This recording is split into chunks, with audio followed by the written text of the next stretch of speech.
एक चीज जो सब कल मैं एम्फेसाइज कर रहा था, वो एक बहुत इंपॉर्टेंट बात है कि आपके पास अगर लैंग्वेज है, अगर आप उस लैंग्वेज को मैथ्स में कन्वर्ट नहीं कर पाएंगे, यानी इक्वेशंस नहीं लिख पाएंगे लैंग्वेज के करस्पॉन्डिंग, तो डेफिनेटली आप कभी भी चीजों को सही से समझ नहीं पाएंगे। कल मैं बोल रहा था मैथ्स की क्या उपयोगिता है। तो आज की क्लास में हम सारी फोकस इस बात करेंगे, मैं एक लैंग्वेज बोलूंगा, आपको वेरिएबल सोचना है, जैसे कि मैं एग्जांपल के तौर पे समझाने की कोशिश करता हूं। लिखिए एक सवाल, एक पजल है, एक पजल है, एक पजल है।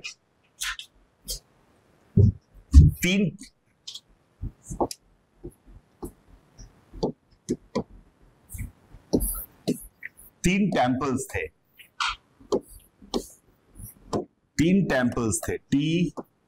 T1, T2, T3, ठीक है, तीन टेम्पल थे। अब क्या हुआ कि और इनके बाहर नदी बह रही थी, देयर वाज अ रिवर, ठीक है। आजा बेटा, तीन टेम्पल थे और उसके मेरा क्या कहना का मतलब है कि अगर आपने लैंग्वेज को मैथ्स में कन्वर्ट करना सीख लिया तो आधी समस्या हमारे जीवन की समाप्त हो जाती है। कि अगर कोई इक्वेशन आपको लिखते 3x + 4 = 7 तो आपको सॉल्व करना आसान है, पर यही लिखना तो मुश्किल होता है कि हम ये क्यों लिख रहे हैं, कहां से आ रहा है। फिजिक्स में यही प्रॉब्लम है। तो आज की क्लास का सारा एम्फेसाइज मेरा इस बात का है, मैं सिखाना चाहता हूं कि लैंग्वेज को मैथ्स में कैसे कन्वर्ट करेंगे, इस चीज को सोचने की कोशिश करते हैं। तो टेम्पल थे तीन, उनके सामने एक रिवर फ्लो कर रही थी। उस रिवर में यहां पे क्या था कि एक बंदा आता है कुछ फ्लावर्स लेके, कुछ फ्लावर्स उसके हाथ में होते हैं, वो लेके आता है। मुझे नहीं पता कितने फ्लावर्स लेके आता है, कुछ फ्लावर्स लेके आता है। वो नदी में उन फ्लावर्स को डुबोता है। नदी में उन फ्लावर्स को डुबोता है तो फ्लावर्स डबल हो जाते हैं। नदी में फ्लावर्स को डुबोता है तो फ्लावर्स डबल हो जाते हैं, ठीक है। फिर वो क्या करता है कि पहले मंदिर पे कुछ फ्लावर्स चढ़ा देता है। कितने चढ़ाता है पता नहीं है, समझ में आया। फिर मंदिर से बाहर निकलता है, जो हाथ में बचे फ्लावर है, फिर उनको डुबोता है पानी में, फिर वो डबल हो जाते हैं। मेरी बात समझ में आ रही है। फिर जितने इसमें चढ़ाए थे उतने ही इसमें चढ़ा देता है। फिर बचे हुए फ्लावर लेके आता है, फिर इसमें धोता है, डबल हो जाते हैं। फिर इस डबल फ्लावर में से उतने ही फ्लावर जितने इन दोनों में चढ़ाए उतने वहां चढ़ा देता है और फ्लावर खत्म हो जाते हैं। तो कम से कम कितने फ्लावर्स लेके आया था, कम से कम कितने फ्लावर्स लेके आया था। सवाल समझ में आया क्या बोल रहे? तीसरी में खत्म, स्टार्टिंग में डुबोया था। हाँ करिए, क्या करेंगे? ये तो हो गया सवाल। तो अपन क्या करें, इसमें दो चीजें हैं। कैसे सवाल समझा, अगर आपका दिमाग कैसे काम करना चाहिए। जैसे आपने सवाल सुना, आपने कहा सवाल में दो चीजें हैं, कितने फ्लावर्स लेके आया था ये हमें बताना है, और कितने टेंपल में चढ़ा रहा है वो भी नहीं पता। तो हम कैसे स्टार्ट करेंगे? लेट एक्स फ्लावर लेके आया था। This is how you have to proceed in any question. आपके पास जब सवाल आता है बच्चों, तो कैसे प्रोसीड करेंगे? तो आपने कहा let x flowers he brought and let's y flower वो चढ़ाता है। अब लिखते देखते हैं इक्वेशन क्या होती जाती है, देखते हैं क्या है।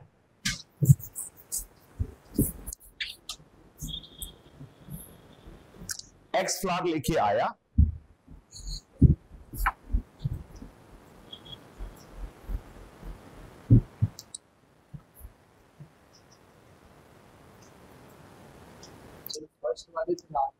पहले डुबोता है। हाँ, कम से कम कितने फ्लावर लेके आया था?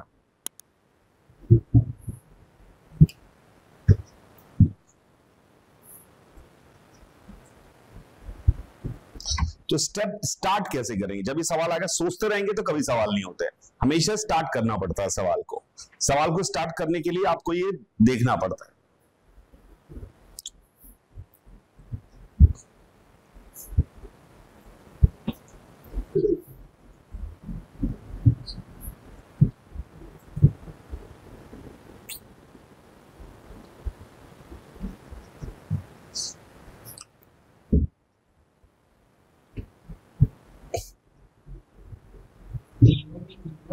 जी,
वेरिएबल के फॉर्म में। सवाल पूछा गया मैंने कम से कम कितने फ्लावर्स लेके आए। क्या किया आपने? आपने कहा लेट एक्स फ्लावर लेके आया, पानी में डुबोया, एक्स लेके आया था, लिखना आना चाहिए, तो 2x हो गए। इसमें इसने कितने चला दिए?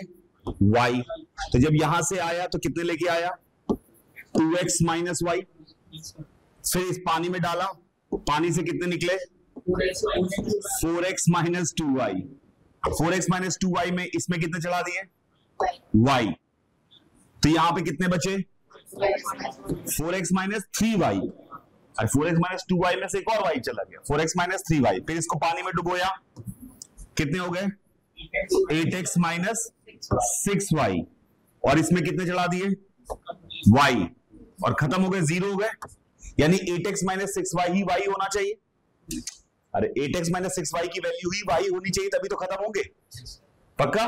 तो आपके पास क्या आ गया? 8x minus 6y is equal to y, यानी 8x is equal to 7y। ये हो गया पहला पार्ट खत्म, आपका मैथ्स खत्म। अब थोड़ा मैथ्स और कॉमन सेंस का। क्या बोला है कि मिनिमम कितने फ्लावर्स होंगे? तो अब 8x को 7y के बराबर होना चाहिए। x और y इंटीजर भी होने चाहिए। 1.5 फ्लावर तो लेके आएगा नहीं, 2.5 फ्लावर तो लेके आएगा नहीं। तो इसका मतलब है x की ये चीज सेटिस्फाई करे, यानी x बाई वाई इज 7/8। तो इसमें x और y के बहुत सारे आंसर हो सकते हैं। कौन कौन से? 7, 8। What are the possible options? x और y के क्या क्या हो सकते हैं? 7, 8 फ्रैक्शंस तो पढ़े हैं ना आपने। 7, 8, 14 और 16। लेकिन हमने सवाल में क्या पूछा था? मिनिमम आंसर 7 आया, 7 फ्लावर्स लेके आया। और कितने चढ़ा रहा है? 8 चढ़ा रहा है। 7 फ्लावर्स लेके आया, 8 चढ़ा रहा है। क्लियर है मेरी बात? तो ये अच्छा सवाल हो गया, लेकिन मुद्दा ये कि आपको लिखना आना चाहिए। चलिए एक और चीज लिखने की कोशिश करते हैं। आज सिर्फ लिखने की प्रैक्टिस करते हैं कि क्या आप लैंग्वेज को मैथ्स में लिख पाते हैं कि नहीं लिख पाते हैं।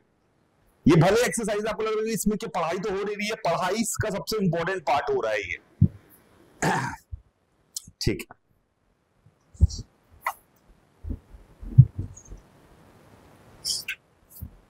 जैसे अगर बिना, चलिए पहले एक नॉर्मल सा सवाल पूछता हूं। बहुत आसान सवाल है। एक बैट और बॉल का टोटल प्राइस जो था वो 100 रुपीज था। बैट और बॉल का टोटल प्राइस कितना था? 100 रुपीज। पक्का? और बैट का प्राइस जो था वो बॉल के प्राइस से, बैट का प्राइस जो था वो बॉल के प्राइस से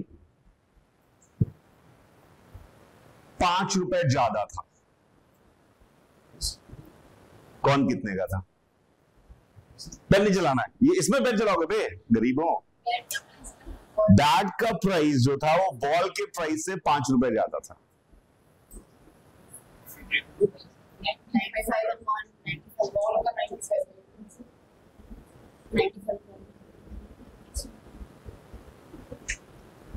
सबको ये तो घटिया सवाल भी अगर सबको नहीं बताएंगे तो बहुत मारूंगा साला। पक्का? बॉल का कैसे जबरदस्ती जो साला तुम लोग दूसरे को देखो मत, अपना अकेले अकेले लड़ो। 95/2 कैसे किया तूने? Sir x plus 500। हाँ, जो x एक्टिवेट मानता y आप लोग x equal to y plus 5। x equal to y plus 5। ये अगर मैं मतलब मैं अपने बेटे को कैसे सिखाता हूँ ये बात, मैंने कहा ऐसे, मैंने उसको सिखा, मैंने कहा कि x y भी उसको समझ में कम आता है भैया, x y करना है। मैंने कहा कि क्या हुआ, बैट का प्राइस कितना ज्यादा था? 5 रुपए ज्यादा था। पक्का? तो बैट के हिस्से में 5 रुपए पहले दे दो। बैट के हिस्से में 5 रुपए पहले दे दो कि तुम 5 रुपए पहले रखो। अब बचे रुपए कितने तुम्हारे पास? 95। बराबर बांट दो। तो बैट को 5 रुपए ज्यादा मिल गए। अरे समझ में आया मैं क्या कह रहा हूं? बैट और बॉल एक्स वाई करके भी कर सकते जैसे उन्होंने किया, पर मैंने क्या किया कि बैट 5 रुपए, जैसे 5 रुपए बैट का प्राइस ज्यादा था तो 5 रुपए पहले निकाले। मैंने कहा बैट तू तो पहले 5 रुपए रख अपने, ये ज्यादा हो गए। अब कितने रुपए मेरे पास मुझे बांटने इनमें? 95। तो मैंने दोनों को आधे बांट दिए। तो क्या बैट को ऑलरेडी ज्यादा मिले? कितने ज्यादा मिले? 5 रुपए ज्यादा। तो 47.5 और 52.5। पक्का क्लियर है मेरी बात? ठीक है, अगला अगला सवाल, लिखने वाला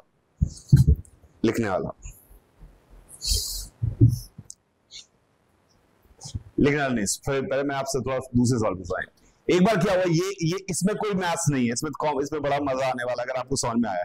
एक बार क्या हुआ, मैं बचपन में अंधा था, ठीक है, बहुत अंधा आदमी हुआ करता था ना, मेरे को दिखाई नहीं देता था, पर इंटेलिजेंट था ऑब्वियसली।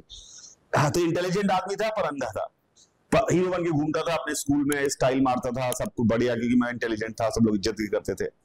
तो एक बार कुछ लड़के आए, तू बने, आप तुमको बहुत इंटेलिजेंट समझता है। मैंने कहा समझता नहीं हूँ। तो उन्होंने कहा अच्छा एक काम करते हैं। उन्होंने कहा क्या है? उन्होंने मेरे सामने टेबल पे 23 कॉइन्स रख दी। कितनी?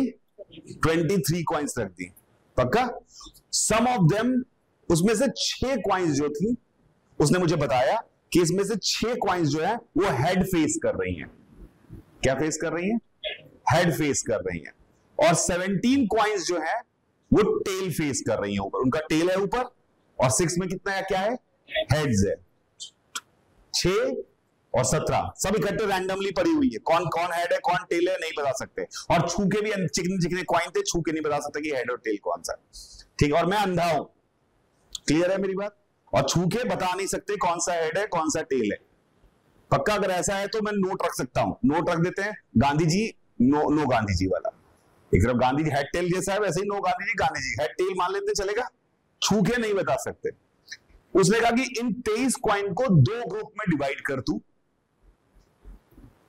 किसी भी ग्रुप में कितने भी कॉइन हो सकते हैं, मुझे फर्क नहीं पड़ सकता, लेकिन दोनों तरफ हेड्स बराबर हो। जो दिखने वाले हेड्स हैं, दिखने वाले हेड्स तो दोनों में हर कॉइन में होते हैं, पर जो ऊपर जो दिखने वाले हेड्स हैं उनकी संख्या बराबर होनी चाहिए दोनों ग्रुप में। क्या मेरी बात समझ में आ रही है? और मेरे पास एक फ्रीडम है कि I can flip the coin, अगर मैं चाहूं तो फ्लिप कर सकता हूं, ठीक है। ये मैं फ्रीडम है मेरे पास। सवाल समझ में आया? उसने कहा वही करके दिखाओ। मैंने ऐसे किया, आंसर क्या किया मैंने 1 सेकंड में कर दिया। क्या किया मैंने? मुझे नहीं पता कौन सा हेड है कौन सा टेल है।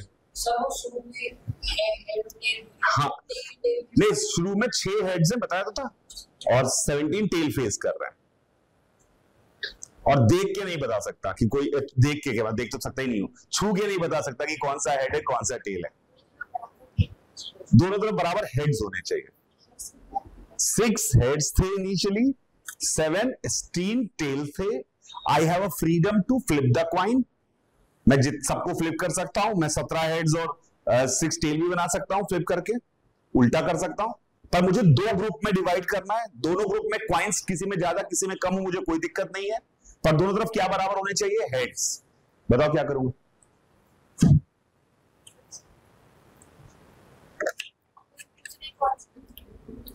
ये तो मैं सोचूंगा ना, मुझे बताना है मैं क्या करूं, ये बताओ।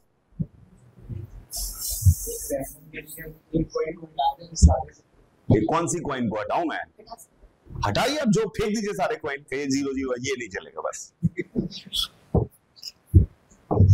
23 कॉइन्स यूज करने हैं आपको। You have to use these 23 coins. नहीं, obviously नहीं पता. They are randomly distributed. We can't even see because we are blind. How can we see? हम देख कैसे सकते हैं? हम तो अंधे हैं। कैसे करूं? क्या करूं?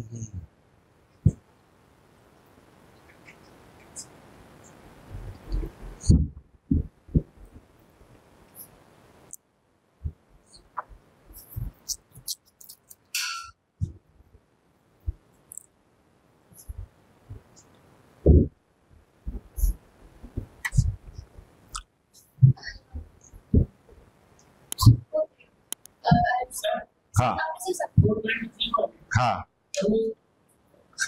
6 हेड्स हैं। हाँ हाँ सबको फ्लिप कर दें। सबको फ्लिप करेंगे तो अब हमारे पास 6 टेल्स हो गए और 17 हेड्स हो गए।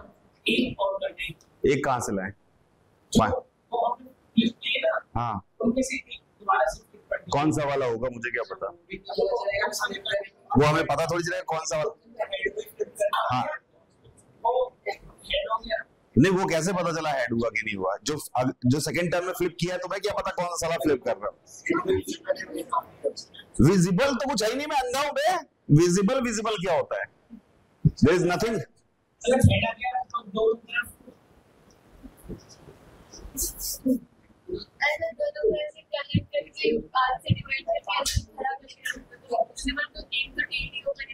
कैसे बता?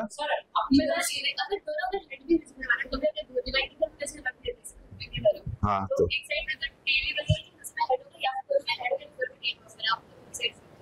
नहीं, क्यों कैसे? अगर नंबर ऑफ हेड्स फेसिंग है, जमीन पे ही रखने हैं। नहीं नहीं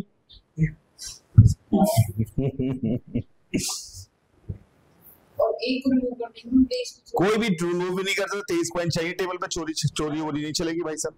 अगर हमारे पास 17 हेड हो जाएंगे और 6 ओवर द टेल्स, हाँ, जब हम दोबारा से फ्लिप करेंगे वो या तो हेड आ सकता है या टेल आ सकता है। बिल्कुल सही बात है। फिर टेल आ गया, हाँ, तो 16 हेड हो जाएंगे। हाँ, और अगर जो मतलब कि जो हमारे हेड वाले हैं, जो एक को बदल गए 6 हो, उनको दिख दो कौन से हैं पता थोड़ी है मुझे, वो सब तो मिक्स पड़े हुए हैं। हमने रैंडमली चेंज किया।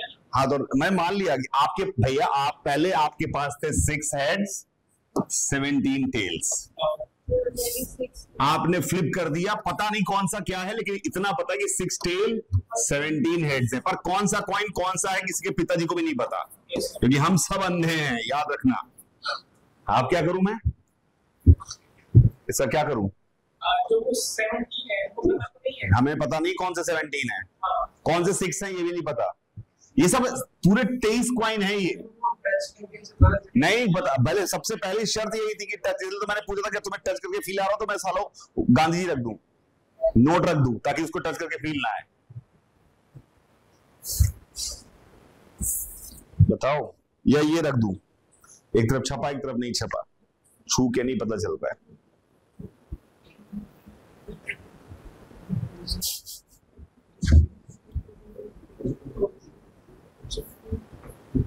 आज पजल डे है, फील फ्री। पहले खुश रहना जरूरी है सालों, फिर जीवन में कुछ बनना है तो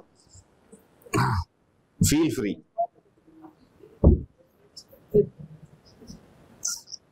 कोई है इंसान? ये गूगल के टेक्निकल इंटरव्यू का फाइनल क्वेश्चन है, जिसने बता दिया नौकरी लग जाती है उसकी।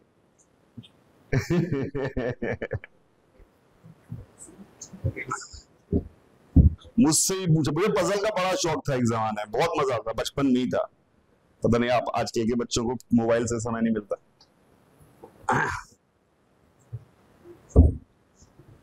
चलो मैं सॉल्यूशन बताऊंगा तो भी समझ नहीं आएगा तुम्हें। सोच रहे हैं अभी कि मैं सॉल्यूशन बताऊं? 2 मिनट सोचिए, बिल्कुल सोचिए।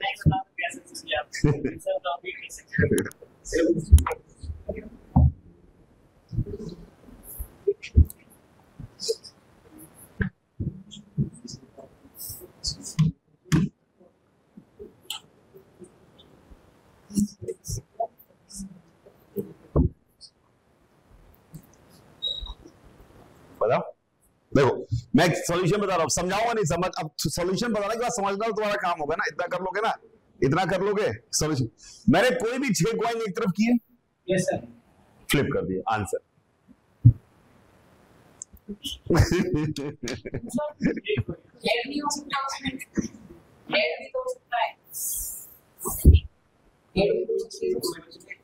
सोच लो, यही आंसर है। कोई भी रैंडम 6 कॉइन एक तरफ किए, बाकी 17 एक तरफ, और 6 वाले को फ्लिप कर दिया। मैंने कहा लो भैया, दोनों तरफ बराबर हेड है।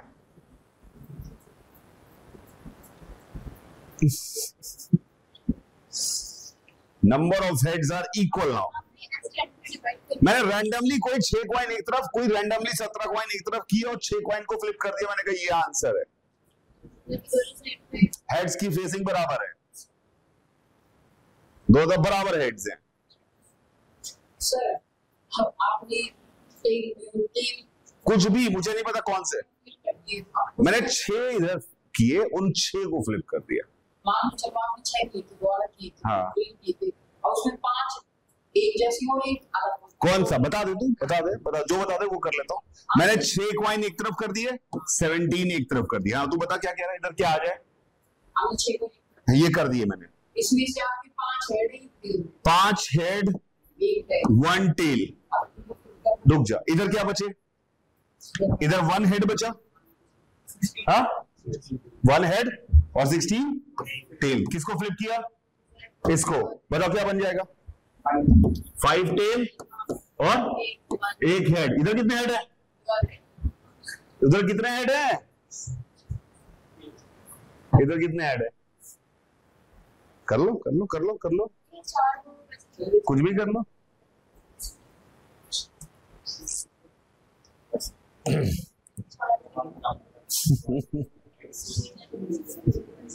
चलो एक और सवाल, एक और सवाल, एक और सवाल। सोचिएगा घर जाके, अब सोचते रहिएगा। और हीरो किसी से पूछ लीजिएगा फोन करके, ये बता तू भाई हीरो बनने के काम आएगा।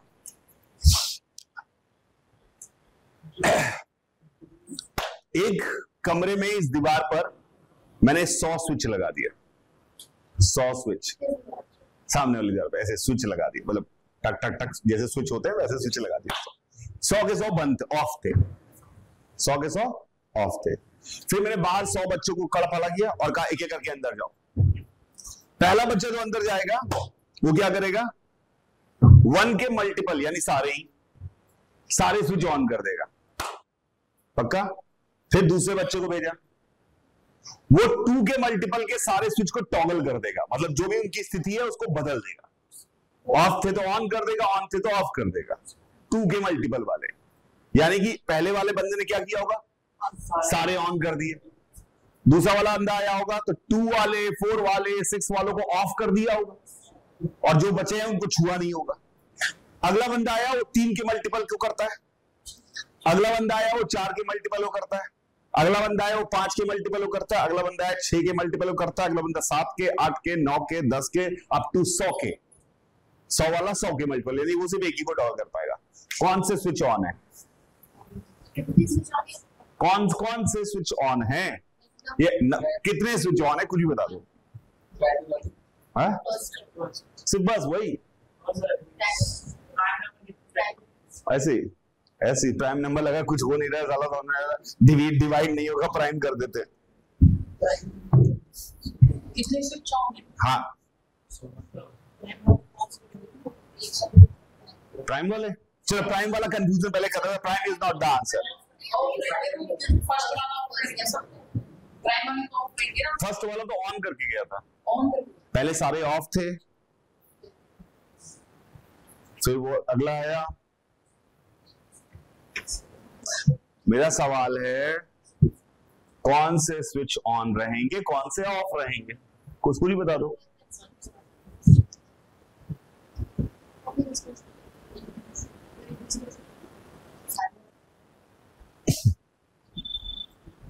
कौन से स्विच ऑन रहेंगे, कौन से ऑफ? 7 क्या रहेगा? पहला बंदा पहले सुन लो, पहले सारे स्विचेस ऑफ थे, पहला बंदा घुसा, उसने 1 के मल्टीपल के सारे स्विचेस को क्या किया? ऑन कर दिया। ऑफ थे तो ऑन कर दिया। फिर दूसरा बंदा घुसा, उसने जो दो नंबर, 4 नंबर, 6 नंबर वाले स्विच को बदल दिया, मतलब उनको ऑफ कर दिया। सर ऐसे कर सकते हैं जैसे 2 वाला सर एक भी ऑन, पहला ही वाला ऑन है, सर 2 वाला जो है पहला वाला ऑन है। सर 2 का मल्टीपल वाला जो है तो 6 को ऑफ, हाँ ठीक है, तो जब 6 का वाला है इसको ऑन कर देना। हाँ जो ऐसे ही फिर ऑन ऑफ होगा। हाँ तो बताओ, तभी तो बताना ऑन ऑफ होगा, ऐसे ही तो होगा। 50 बार खट खट खट खट होगा, अंत में कौन से ऑन है कौन से ऑफ है? अंत में आज पजल डे भाई साहब, no copy, puzzle day. Free होके सोचिए, फ्री होके सोचेंगे तो ज्यादा अच्छा सोच पाएंगे। कोई लोड नहीं है, कोई प्रेशर नहीं है, कोई होमवर्क, कोई क्लास, कोई टारगेट जीवन का कुछ भी नहीं है। वही आदमी बढ़िया करता है जो फ्री रहता है। कौन से स्विच ऑन है, कौन से स्विच ऑफ है?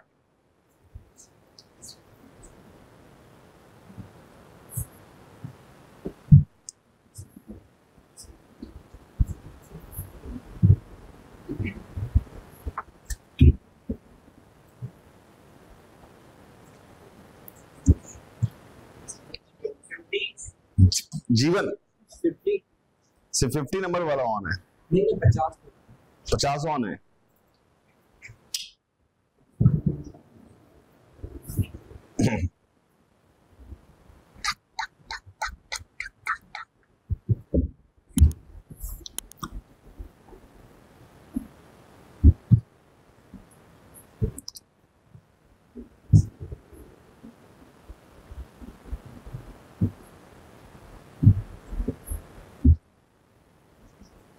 कौन कौन से ऑन है, कौन कौन से ऑन है मुझे बताना।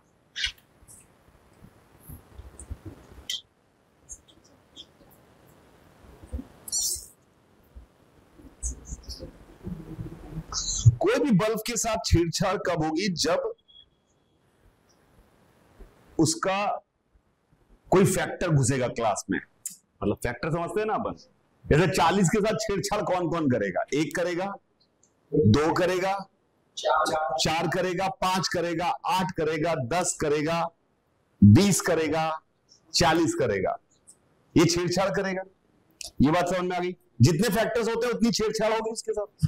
अगर इवन नंबर ऑफ छेड़छाड़ हुई किसी के साथ तो बंद था तो बंद ही रहेगा, क्योंकि अगर मान लो एक बार छेड़छाड़ हुई होती किसी, जैसे एक के साथ सिर्फ एक बार छेड़छाड़ हुई, एक नंबर के साथ, तो उससे पहले वाले ने छेड़छाड़ की है तो वो ऑन हो गया। लेकिन 2 नंबर के साथ 2 लोगों ने छेड़छाड़ की है, 1 ने ऑन किया और 2 ने ऑफ कर दिया। तो बात समझ में आ रही है? तो 2 नंबर के साथ कितनी छेड़छाड़ हुई है? 2 बार। तो अगर 2 बार छेड़छाड़ हुई है तो ऑन होके ऑफ हो गया होगा। अगर किसी के साथ 3 बार छेड़छाड़ हुई होगी तो ऑन होके ऑफ होके ऑन हो गया होगा। किसी का 4 नंबर बाद 4 बार छेड़छाड़ हुई है तो ऑफ। यानी इवन छेड़छाड़ वाले ऑफ हो जाएंगे और छेड़छाड़ वाले ऑन हो जाएंगे। 2 बातें सीखी आपने। क्या 2 बातें सीखी? इवन छेड़, समझ में आया ये बात? इवन नंबर ऑफ छेड़छाड़ होगी तो ऑफ होगा पक्का, और ऑड नंबर ऑफ छेड़छाड़ होगी तो ऑन होगा। और कितनी बार छेड़छाड़ होगी? किसी के साथ भी जितने उसके फैक्टर होंगे, जितने उसके फैक्टर होंगे पक्का। तो कोई भी नंबर हम उठाएं, कोई भी नंबर हम उठाएं, जैसे हमने उठाया 7 प्राइम, प्राइम उठा लिया तो प्राइम के सिर्फ 2 ही फैक्टर होंगे, 1 और 7। यानी प्राइम के साथ कितनी बार छेड़छाड़ होगी? तो सारे प्राइम तो बंद है, सारे प्राइम बंद है, क्योंकि उनके 2 ही बार छेड़छाड़ हुई। 1 नंबर हो गया ऑन कर गया होगा, खुद आए होंगे ऑफ कर गए होंगे, तो प्राइम तो सारे बंद है पक्का। कोई और रैंडम नंबर उठा लेते हैं, जैसे 8 उठा लिया। 8 के फैक्टर्स क्या क्या है? 1, 2, 4, 8। कितनी छेड़छाड़ हुई इसके साथ? 4 बार। सिर्फ स्क्वायर्स ऐसे नंबर होते हैं जिनके ऑड मल्टीपल्स होते हैं, ऑड फैक्टर्स होते हैं, जिनके ऑड फैक्टर्स होते हैं। जैसे कि 9 का 1, 3, 9। इनके अलावा जितने भी दुनिया के नंबर हैं स्क्वायर्स के अलावा, स्क्वायर्स में क्यों होता है? 3 आता है ना जब, तो 3 एक ही बार लिखना पड़ता है, इसलिए 3 हो गया। लेकिन बाकी सब में तो 2 4 आया तो 4 2 भी हो गया। अरे 1 8 आया तो 8 1 भी हो गया। मेरी बात समझ में आ रही? तो जितने भी स्क्वायर वाले नंबर होंगे उनके साथ ऑड नंबर ऑफ छेड़छाड़ हुई होगी, और जितने बाकी दुनिया के जितने नंबर हैं वो सारे इवन नंबर ऑफ छेड़छाड़ हुई होगी। इवन नंबर ऑफ छेड़छाड़ में क्या हो रहा है? अल्टीमेट ऑफ हो रहा है। यानी सिर्फ कौन कौन से स्विच ऑन रहेंगे? 1, 4, 9, 16, 25, 36, 49, 64, 81, 100। इनके अलावा सारे स्विच बंद रहेंगे। क्या मेरी बात समझ में आई? ठीक है। एक बार क्या हुआ, मेरे पास, आज पजल खेलते हैं। मेरे पास एक 40 किलो का पत्थर था, 40 किलो का पत्थर था मेरे पास। और कुछ दुकान खोली मैंने एक कि सामान बेचेंगे लोगों को। किसी को कभी कोई चीनी लेने आता, पर आधा किलो नहीं बेचता था। 1 किलो बेचूंगा, 2 किलो बेचूंगा, 3 किलो बेचूंगा, ठीक है, 4 किलो बेचूंगा, 5 किलो बेचूंगा, 6 किलो बेचूंगा, कुछ भी बेच सकता हूं। पर किसी को भी इंटीजर ही बेचूंगा, कभी आधा किलो नहीं बेचूंगा, 750 ग्राम नहीं बेचूंगा। कोई पाव भर लेने आया तो नहीं।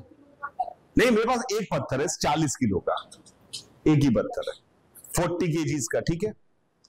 फिर मैंने क्या किया, उस पत्थर को ऐसे जमीन में पटक दिया, था वो 4 टुकड़ों में टूट गया। 4 टुकड़ों में टूट गया। अब कोई भी कितना सामान लेने आता मैं बेच देता हूं, 1 kilo, 2 kilo, 3 kilo, 4 kilo, 5 kilo, 6 kilo, 7 kilo, 8 kilo, 9 kilo, 10 kilo, 11 kilo, 12 kilo, 13 kilo, 14 kilo, 15 kilo, 16 kilo, 17 kilo, 18 kilo, 40 kilo तक। कोई कुछ मांगने आएगा मैं बेच देता हूं 40 किलो तक। तो किन 4 टुकड़ों में टूटा है मेरा पत्थर? नहीं समझ में आया? समझ में आया? I had a 40 kg stone with me. I broke it. It get fragmented in 4 parts. I don't know. But with the help of those 4 parts, I can measure. मेरा वही वाला बैलेंस है, समझ रहे कौन सा? जिधर सामान रखो और इधर वेट रखता, तराजू जिसे कहते हैं, तराजू है। अब मैं सारे वेट भेज सकता हूं, सारे। कोई 1 किलो सामान खरीदने आएगा मैं दे देता हूं, मुझे दिक्कत नहीं आती। 2 किलो खरीदने आएगा तो भी दिक्कत नहीं आती, 3 किलो खरीदने आएगा तो भी दिक्कत नहीं आती। 4 पत्थर है टोटल। हाँ रख सकते हैं, कुछ भी कर सकते हैं। मतलब उनकी मदद से मैं 40 किलो तक कुछ भी, किसी ने 26 किलो मांगा वो भी दे दूंगा, किसी ने 18 किलो मांगा वो भी दे दूंगा, किसी ने 5 किलो मांगा वो भी दे दूंगा, किसी ने 7 किलो। वो कैसे टूटे यही आपको बताना है, यही आपको बताना है।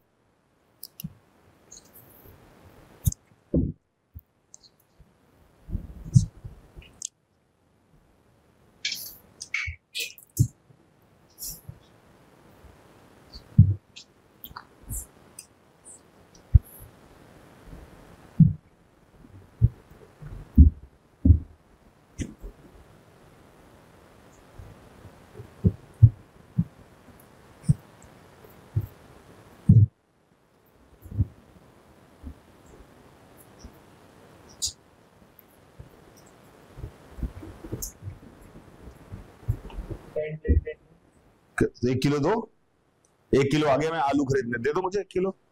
क्या करोगे? 10 टन के 4 पत्थरों से सर फोड़ना पड़ेगा।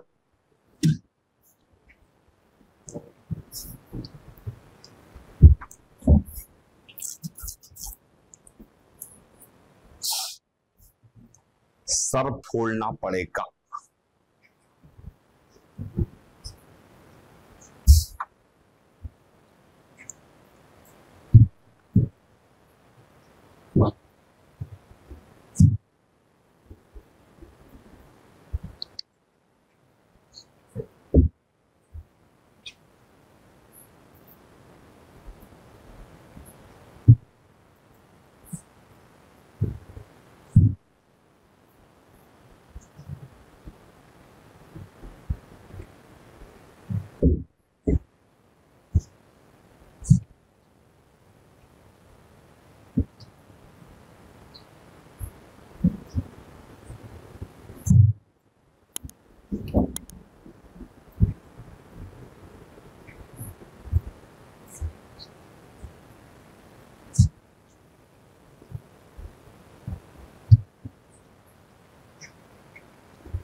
हाँ 18, ये तो बिल्कुल 40 किलो से ज्यादा हो जाएंगे ना। पत्थर तो 40 किलो का, पत्थर ही 40 किलो का है।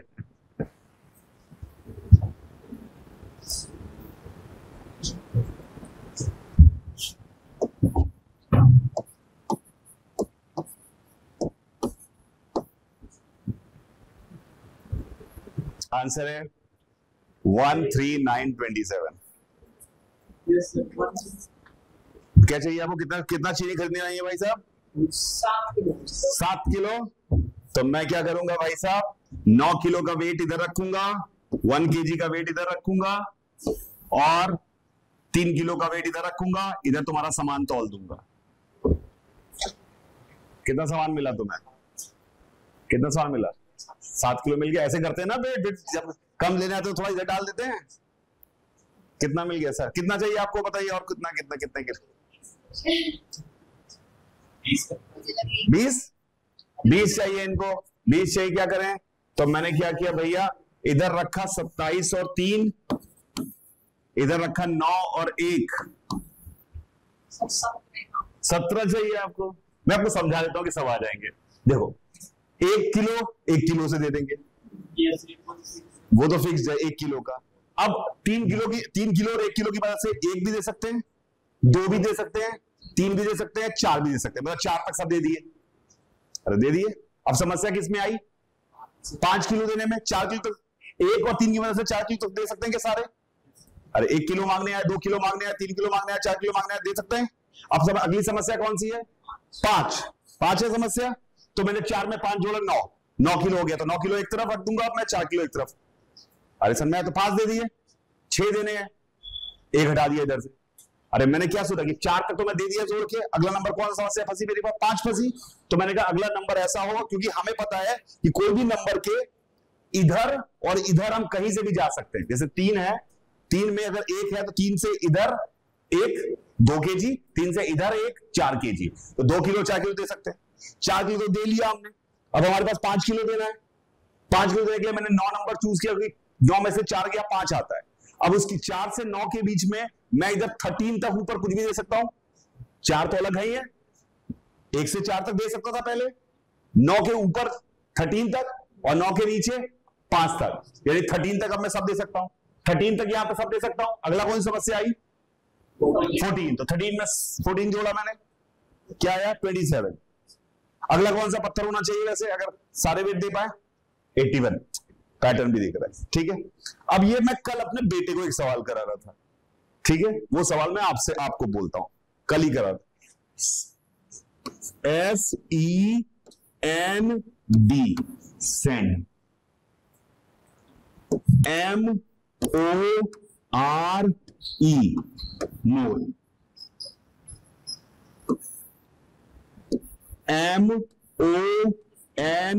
MONEY, मनी, ठीक है। SEND, MORE, MONEY जो भी है, जितने भी अल्फाबेट्स हैं, सब 0 से लेके 9 तक में कोई नंबर हो सकता है, सब अलग अलग है। मतलब हो सकता है ये 0 हो, ये 1 हो, ये 5 हो, ये 7 हो, मुझे नहीं पता, सबके नंबर अलग अलग है। 0 से 9 में कोई भी हो सकते हैं, मुझे पता नहीं कौन सा कौन है। ये कोई नंबर डिजिट हो सकती है, 0 1 2 3 4 5 6, ये भी कोई डिजिट हो सकती है। सेम नहीं हो सकती, एस और ई अलग अलग है ना। ई तो ई होगा, पर 0 से 9 में कोई भी डिजिट हो सकती है। पक्का? इसको किए मैं तो मैं जाने नहीं दूंगा तुम्हें, पक्का मेरी बात समझ लेना। सेंड मोर मनी, सारे नंबर बताओ। एस क्या है, ई क्या है, एन क्या है, डी क्या है, एम क्या है, ओ क्या है, आर क्या है, ई क्या है, एन क्या है। हाँ, सेंड मोर मनी, सब हर चीज के करस्पॉन्डिंग एक अल्फाबेट है।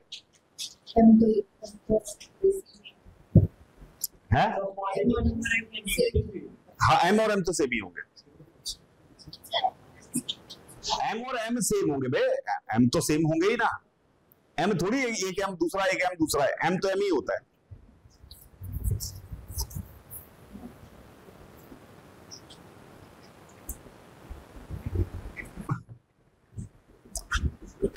स्टार्टिंग करना सिखा देता एक बार, एक पहली जगह एस और एम जोड़ के 5 डिजिट बन रहा है, तो एम को 1 ही होना पड़ेगा। अरे कोई भी 2 नंबर जोड़ोगे, 9 भी जोड़ दोगे, अरे बड़े से बड़े भी जोड़ दोगे, तो 20 तो नहीं हो जाएगा ना।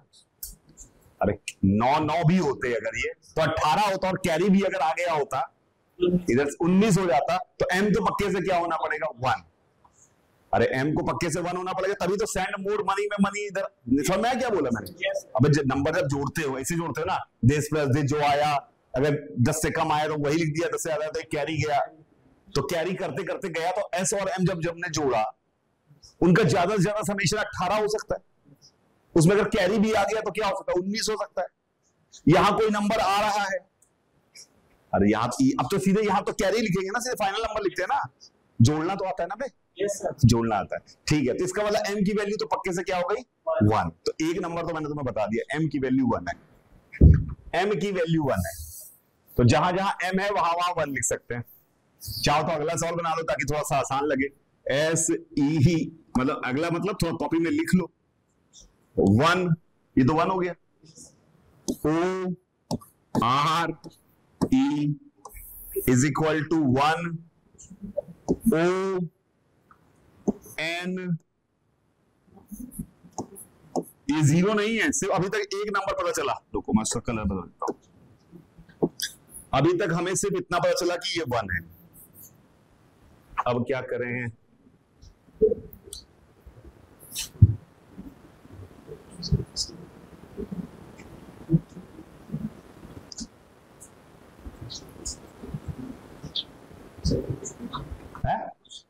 फिर से बोलूं क्वेश्चन।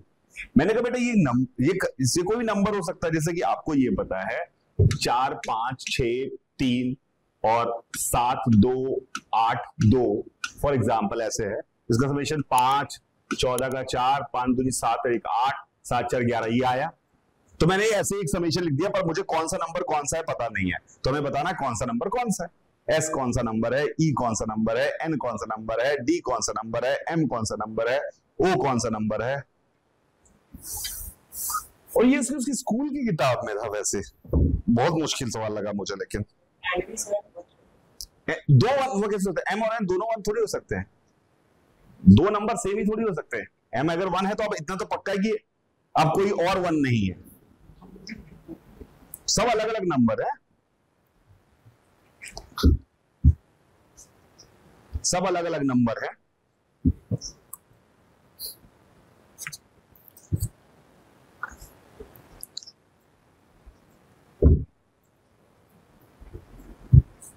थोड़ा और आगे बढ़ते हैं, इधर देखो, थोड़ा मदद करते रहो, मैं भी बोर हो जाऊंगा। एस में 1 जोड़कर जो नंबर बन रहा है, या कैरी आया होगा या कैरी नहीं आया होगा, लेकिन ये दोनों मिलकर मेरी बात को समझना, ये दोनों मिलकर 10 से बड़े डबल डिजिट में जा रहे हैं, 1 जोड़कर डबल डिजिट में जा रहे हैं, तो एस या तो 9 होगा, एस 7 तो हो नहीं सकता, क्योंकि अगर एस 7 होता तो 7 + 1 तो 8 होता और कैरी भी आ जाता, 9 हो जाता, इधर कहां से आ जाता। अरे समझ में आया मैं क्या कह रहा हूं। तो एस 7 6 5 4 3 तो नहीं हो सकता, 2 होता, या तो एस 9 होगा या एस 8 होगा, 2 ही हो सकता है। क्यों, समझ में आया नहीं समझ में आ रहा गरीबों, एस 9 हो सकता है या फिर 8 हो सकता है, क्योंकि एस अगर 8 से छोटा होता तो 7 और 1 जोड़कर 8 होता और कैरी भी आ गया होता, मुझे क्या पता कैरी आया है, तब भी 9 होता, ये 1 थोड़ी आता यहां पे, पक्का समझ में आया। तो एस की क्या पॉसिबिलिटी होगी, चाहे एस अगर 8 होता, तो एस अगर 8 होता, अगर अभी है नहीं, अगर अब इतना तो क्लियर है कि एस या तो 8 होगा या 9 होगा, 7 6 5 4 3 2 नहीं होगा गरीबों, तो एस हो गया 8 हो सकता है। अगर एस 8 होता तो 8 + 1 9 होता, तो यहां से कैरी होके तभी बना होता, कैरी होके बना होता तो 10 ही बनता, तो 10 बनते तो ओ को 0 होना पड़ता। अरे 10 बनता, 11 तो नहीं बन सकता ना, 8 में 1 जोड़ के 11 तो नहीं बन जाएगा। और अगर एस की वैल्यू मान लो 9 होती, अरे एस की वैल्यू 9 होती तो 9 और 1 10 होता, आपने कैरी आ गया होता, सर कैरी आ गया होता तो 11 होता, पर 11 होता तो यहां भी m लिखा होता, क्योंकि यहां तो m 1 है, यहां o लिखा है, तो o 11 तो नहीं हो सकता। इसका मतलब है इसमें o की वैल्यू 0 है, o की वैल्यू 0 है। अभी s की वैल्यू 9 नहीं है, s की वैल्यू 8 भी हो सकती थी, कैरी आ जाए, s की वैल्यू 8 भी हो सकती थी, कैरी आ जाए, तो इसका मतलब है ये 0 है, तो हमें 2 डिजिट मिल गए, 1 0 1 0। ठीक है, अब देखते हैं, थोड़ा समझ लेंगे तब भी मेरा काम चल जाएगा। आपका सोचना, अगर आपको दिखाई देगी मेरे साथ सोच पा रहे तो भी मेरा काम चल जाएगा। अभी हमारे एस की कंफ्यूजन बची हुई है, क्या है, 8 है या 9 है, मान लो। अब मान लो ई और 0 n है, इसका मतलब कैरी आया होगा, क्योंकि कैरी नहीं आया हो, ई और 0 मिलके तो ई होते,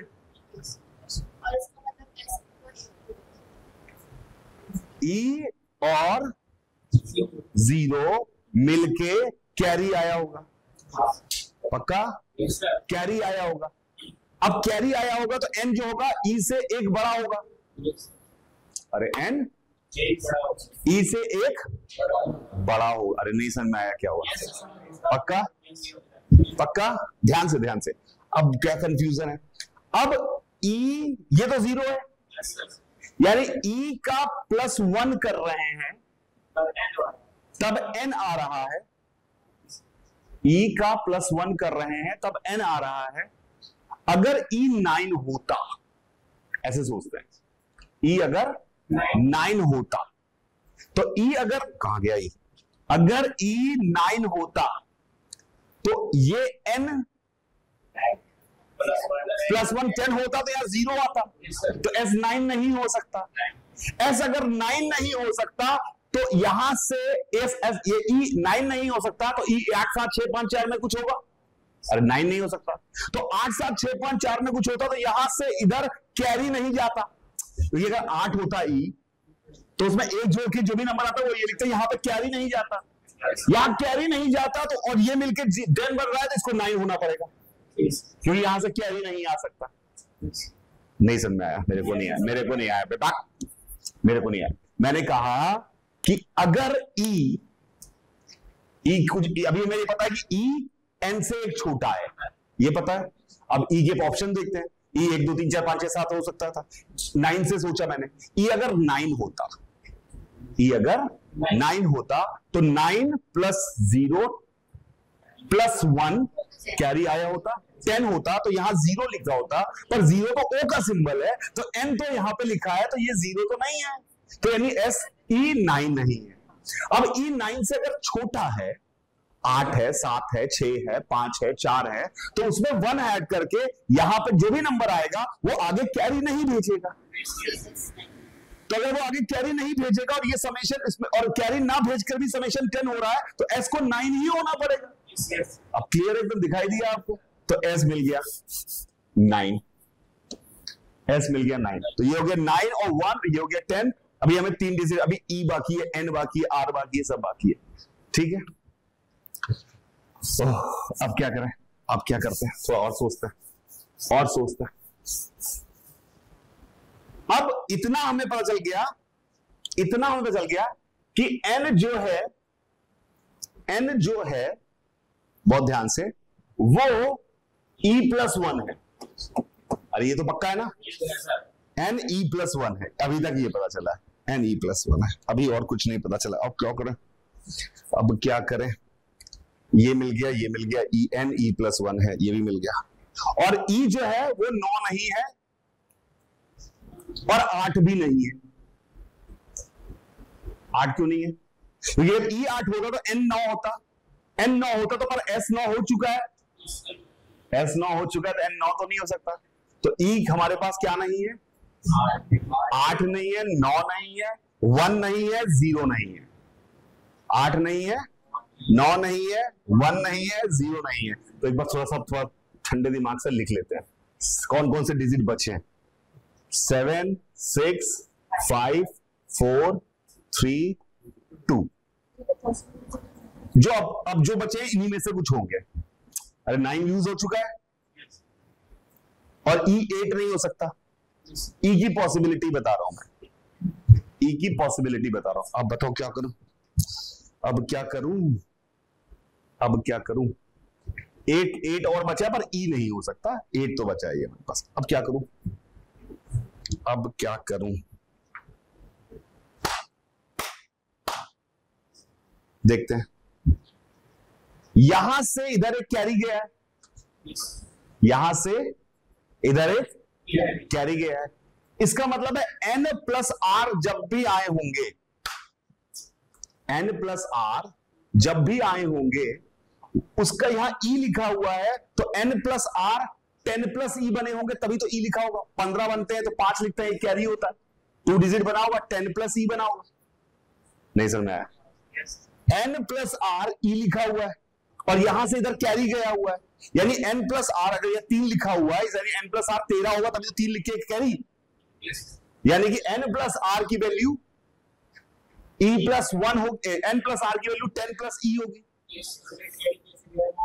मेरे बेटा यहां कैरी गया है, क्योंकि अभी आपने बताया कि ई और एन अलग अलग हैं, यहां 0 है, तो ई और एन अलग होने के लिए अगर मान लो कैरी नहीं गया होता तो यहाँ पे भी ई लिखा होता ना। फिर तो यही पिछली बार तो यही हो चुका था, भूलिए मत, हो चुका तो फिर भूल जाओगे पुराना वाला साला, तो मैं वापस नहीं आ पाऊंगा। ठीक है, फिर से बोल रहा हूं।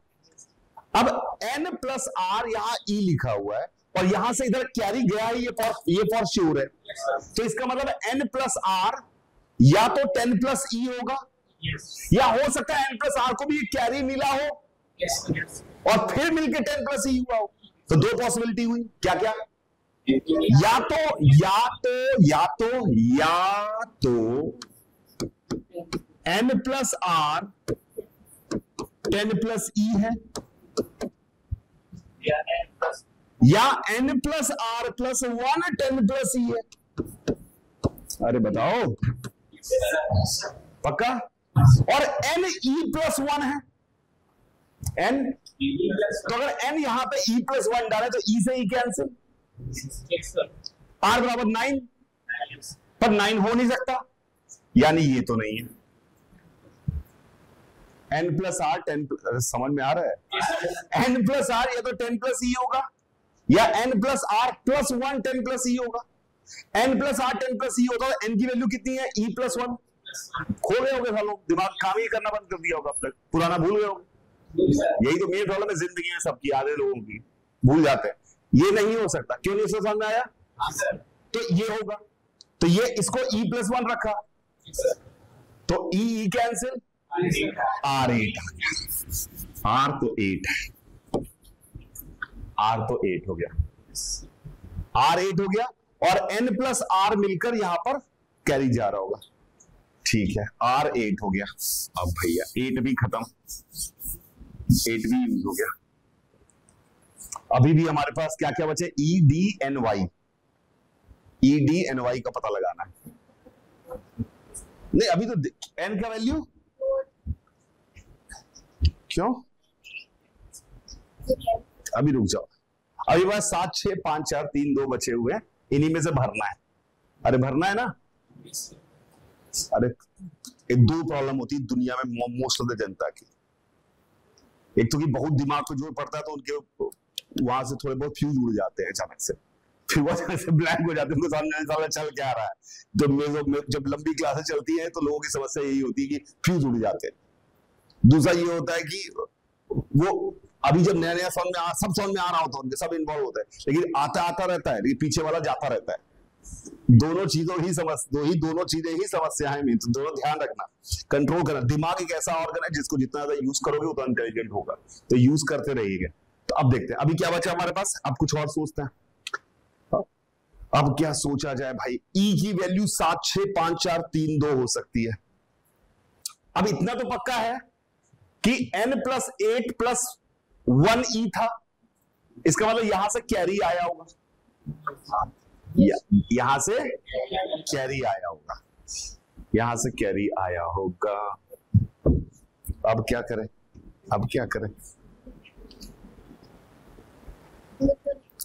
E7 नहीं हो सकता,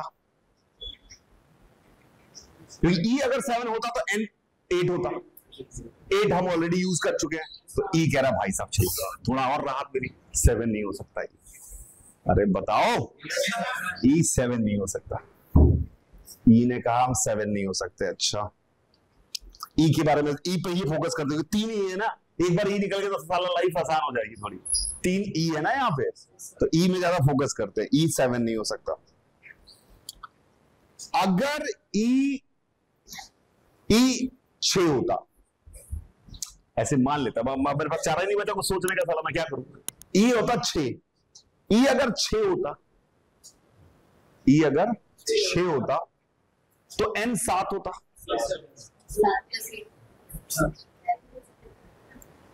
E अगर 6 होता, सुनते E अगर 6 होता तो N 7 होता। 7 प्लस 8 15, उधर से कैरी आके हो सकता है 6 हो सकता है। अरे बताओ ना, कैरी आ सकता है ना, आ सकता है, कैरी आ सकता है, तो यहां पे भी कैरी आ सकता है। 6 तो अभी लग रहा है कि 6 तो प्रोमिनेंट कस्टमर लग रहा है कि भैया हो सकते हैं, आप ऐसा सोचते हैं, ठीक है ना। 6 भी हो सकता है।